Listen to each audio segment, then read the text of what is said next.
By now, you may be familiar with the name Jordan Neely.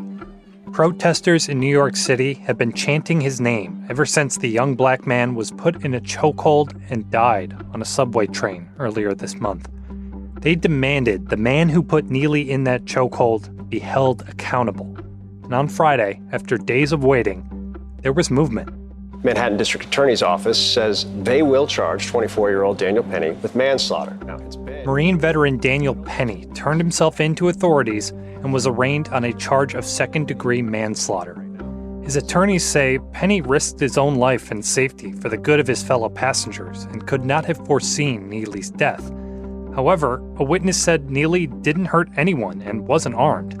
And we've since learned Neely was experiencing homelessness and mental health issues, shouting at passengers that he was hungry, thirsty, and out of money.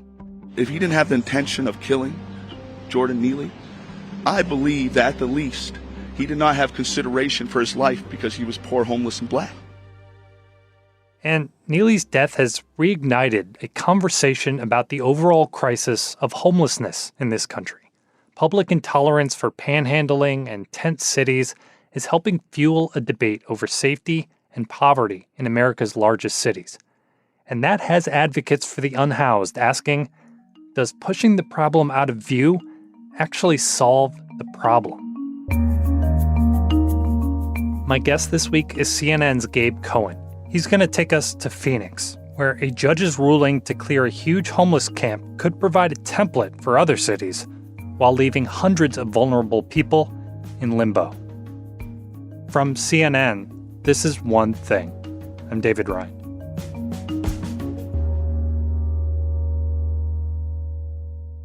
Gabe, you've been reporting on the homelessness crisis in America, and I know we hear about it a lot, but can you just put it into perspective? How big of a problem is this? So, David, it varies city to city, but there's no doubt that homelessness, the crisis in this country, has really exploded in recent years, especially coming out of the pandemic.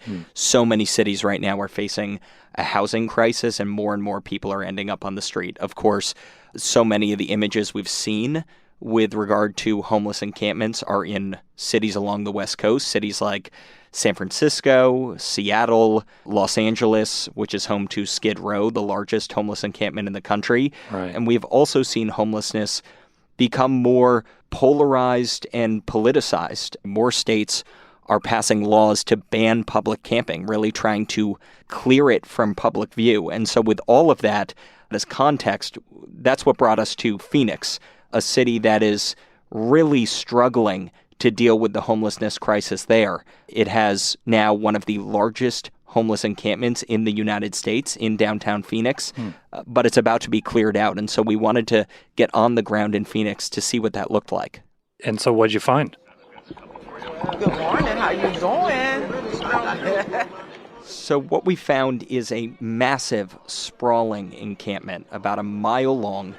What is that? Tents on just about every inch of sidewalk. Nearly 1,000 people, right around 900, live in this encampment, which has been called the Zone by locals. Why do you think most people end up here? It's different challenges, honestly. You'll get so many different stories. Nobody's story is the same. And it popped up several years ago, but it has grown rapidly in recent years, along with the homeless population in the Phoenix area. Maricopa County, homelessness there has grown 46% since 2019, as they are struggling to create enough affordable housing for everyone, and housing prices have just skyrocketed across the Phoenix area, really across Arizona. And so we met so many people on the street, and it gave us a much better sense of just how nuanced this issue is. How long have you been here in the Zone? For about a year. Just about a year. And what happened? How'd you end up here? I lost my husband. My husband passed away, so he was the head of household. One of them was a woman named Rayanne Denny, a 37-year-old widow. She lost her husband last year. She said she ended up on the street in a tent because she couldn't pay the bills by herself. Now she is dealing with addiction. What would it take to get you out of this place? What do you need? Really just as stable, I wouldn't mind, getting a job. But there's very little, resources to help me. You need housing. Yeah. She does not want to be in a shelter, but she does want housing. She wants somewhere safe to be. And she acknowledged just how unsafe she feels inside this sprawling encampment. How are you feeling down here? I don't want to be here. I came down here to get me a apartment. We also met a 73-year-old woman named Beatrice. She said her kids left her at the zone, unable to afford to take care of her. And she is now in a shelter bed right next to this encampment, right inside the Human Services campus that's right next door. You have Social Security? That's all I got. I only get $800 a month. You can't live off of that.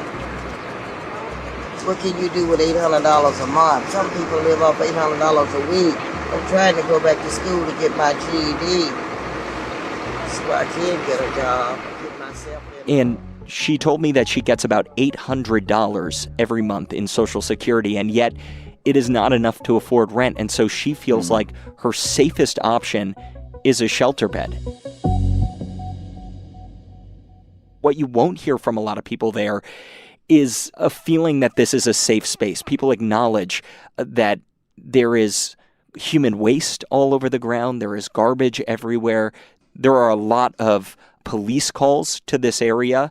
There are fires frequently in this encampment. We watched a tent go up in flames while we were there on the ground. Wow. And so there is a lot of concern about safety in this area. And that gets to how local businesses and residents are feeling about this. Right. What do residents say it's been like living next to this encampment?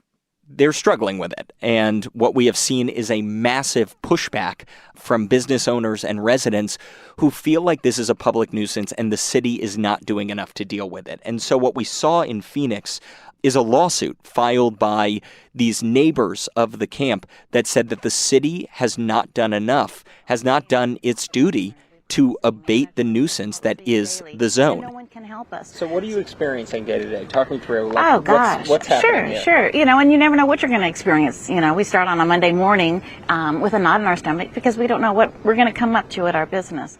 So two of the plaintiffs in this lawsuit against the city of Phoenix were Debbie and Joe Falacci. So it's disgusting. That's pretty much it. And it's never ending. They run a sandwich shop right near the zone. They have tents right outside their property. They say they have been dealing with property damage, human waste on their property, people in crisis scaring their customers and their employees now for years. The way they described it was a sense of lawlessness in this area. And they said they filed this lawsuit because they want to get their neighborhood back.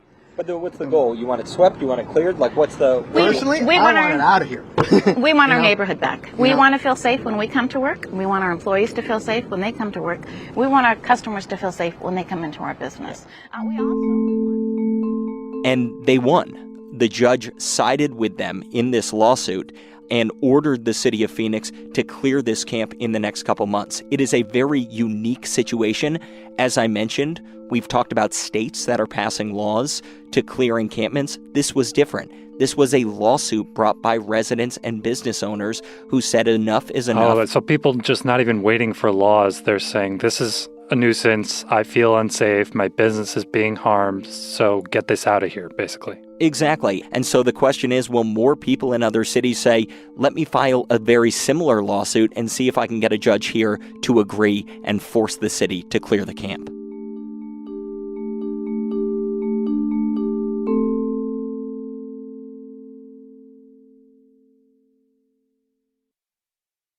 So now that a judge has ordered this camp to be cleared, what does that look like? Because you said that the shelter system was under strain in Phoenix. There's just not really enough beds for these people. So where are these people supposed to go? Yeah, so that's the question. There is a major shortage. And so the question is, where will these 900 or so people go when they're cleared out at the peak of Arizona's brutal summer heat? Right. We know that the city is saying they are going to go block by block, and they're going to try to offer services and a space for any person that they're clearing out. But as of now, there just isn't enough space. So the city says to try to meet that demand, they're going to lease vacant buildings and hotel rooms as temporary shelters, and they're going to try to build some sort of sanctioned campground with sanitation, with security, where people can go when they get cleared off the street. So it'll still be outside, but it'll be under the city's purview. Exactly. And they're not the first city to do this, but it is a controversial approach for several reasons. People are concerned with the idea of forcing people experiencing homelessness into a space like that. There are also concerns about who will turn down those services. Would you try a shelter? I don't know if I would or not because I don't know anybody that's staying in a shelter. Having spent time in the zone, there are a lot of people who say they don't want to go into a shelter. So I don't like being in that type of environment. I'd rather be, out here where I could do, what I do without being, told what to do.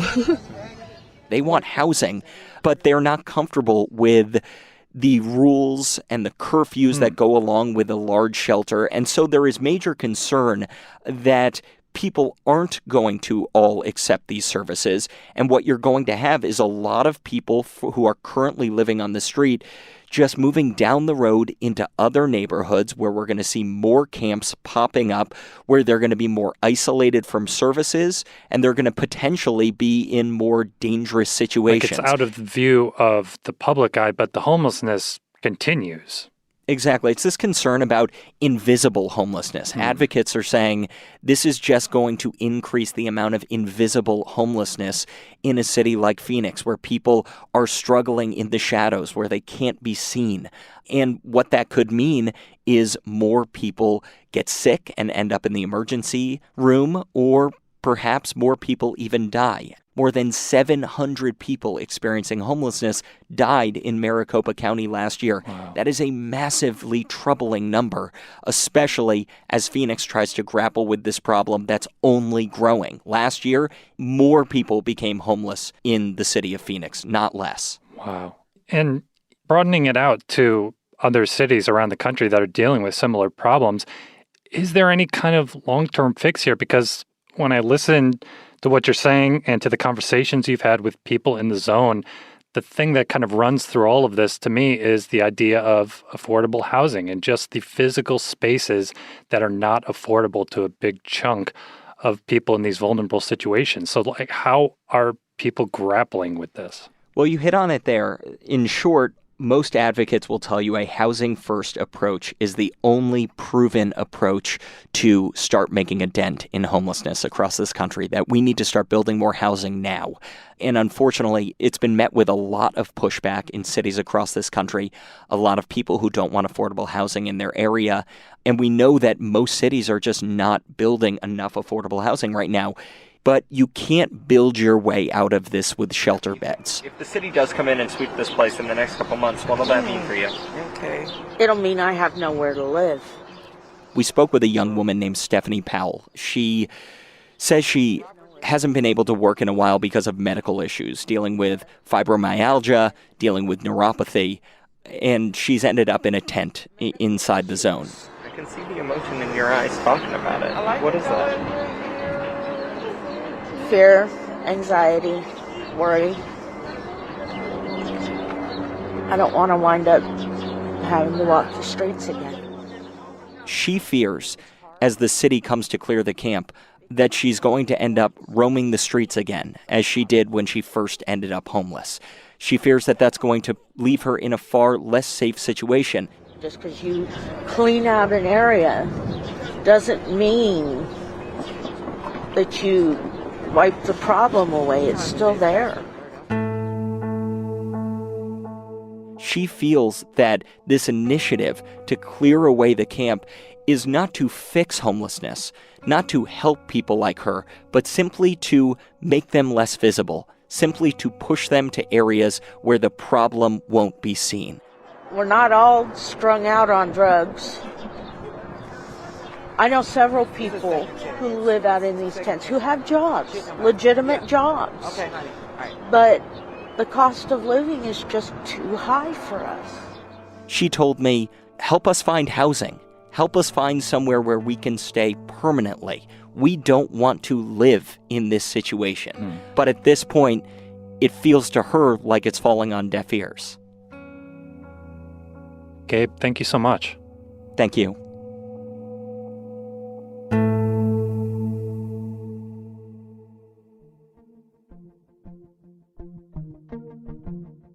One Thing is a production of CNN Audio. This episode was produced by Paolo Ortiz, Aaron Mathewson, and me, David Rind. Matt Dempsey is our production manager, Fez Jamil is our senior producer, Greg Peppers is our supervising producer, and Steve Lichtai is the executive producer of CNN Audio. Thanks for listening, and if you like what you hear, you can leave a rating and a review on Apple Podcasts, and we'll be back next Sunday. Talk to you then.